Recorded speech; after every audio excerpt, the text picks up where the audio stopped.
Okay, the demons of Punjab mark halfway through this season of Doctor Who. One of the things I have complained about, I think almost from the beginning, is the treatment of Yaz. We learned a lot about the other companions and their relationship and family, but Yaz has always seemed like she's been on the outside looking in, and I sort of cracked that up to Doctor Who has always been shit when it comes to women of color. They don't know how to write them, they don't know what to do with them, they're just sort of there. And Yaz didn't seem like any kind of exception to the rule. So anyway, this week they decide to go into Yaz's past. Well, tangentially, I suppose, because it's Yaz's grandmother, um, Umbreen's past. Um, you know, so we know that there are perils to this. I don't know if anyone remembers Father's Day. This is back, way back in the first season, when Rose goes back to hold her father's hand as he's dying, and of course it all goes horrible because Rose can't help but want to intervene and can't help but want to save her father.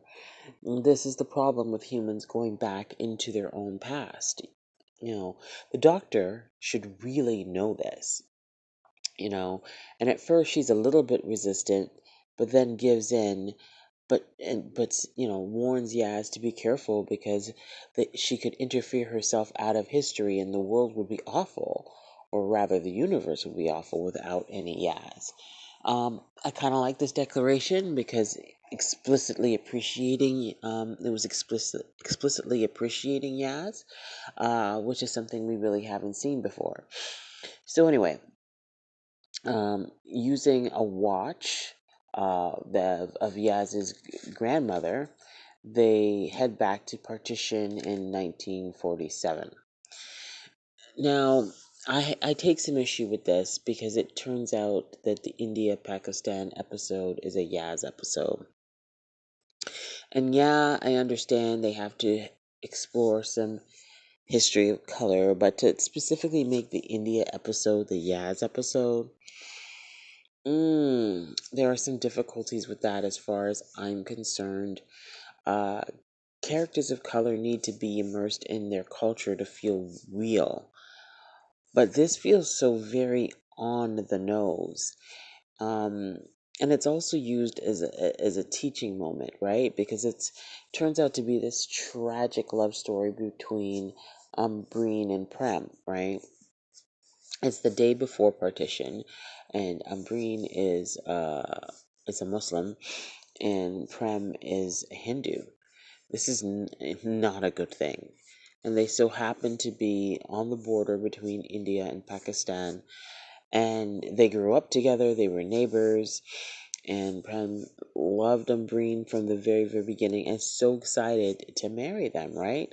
So this is typical star-crossed lovers thing. We know already that this relationship isn't going to last for the simple fact that Prem is not um, Yaz's grandfather. So for whatever reason we know, Umbreen ends up with another man. It turns very tragic, this star-crossed Romeo and Juliet thing, because their marriage maybe a few years ago would have been okay, but it's certainly not okay now. Um, Partition, sparked a huge refugee crisis. Millions were displaced and starved and died, and there was all kinds of violence. And this little village becomes the tiniest microcosm of is what is to occur. Now, here's part of my problem with this.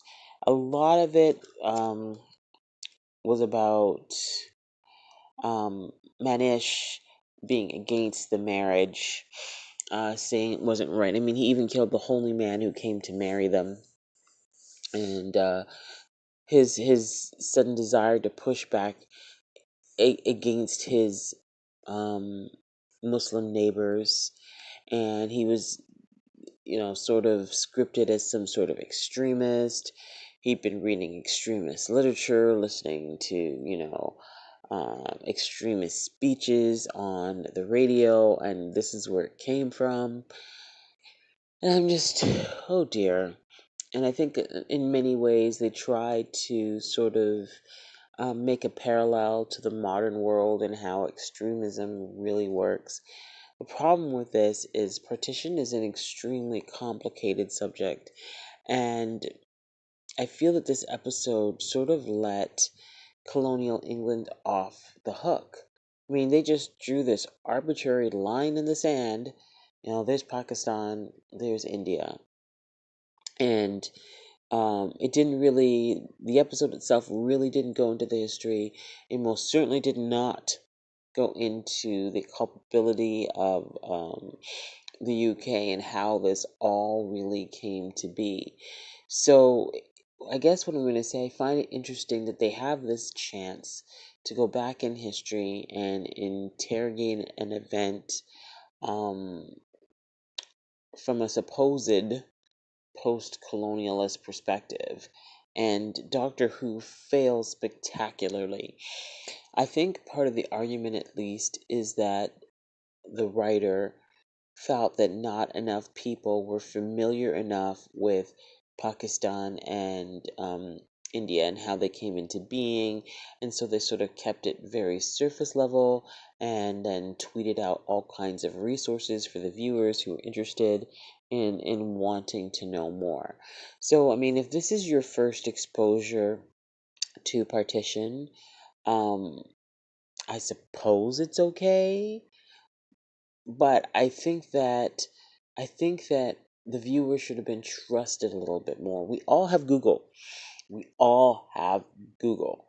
And so I feel that the author could have told a different story and trusted the world to look up the rest of what they didn't know. You know? I think to tell the story of partition without talking about British culpability is quite frankly unconscionable. And I don't care that they introduced the Thajarans, which is this race of former, the deadliest assassins in the universe, and how they are sort of atoning and seeking solace by running around and collecting the dead and honoring them and making sure they're not alone. Um, it still does not help this fact for me at all.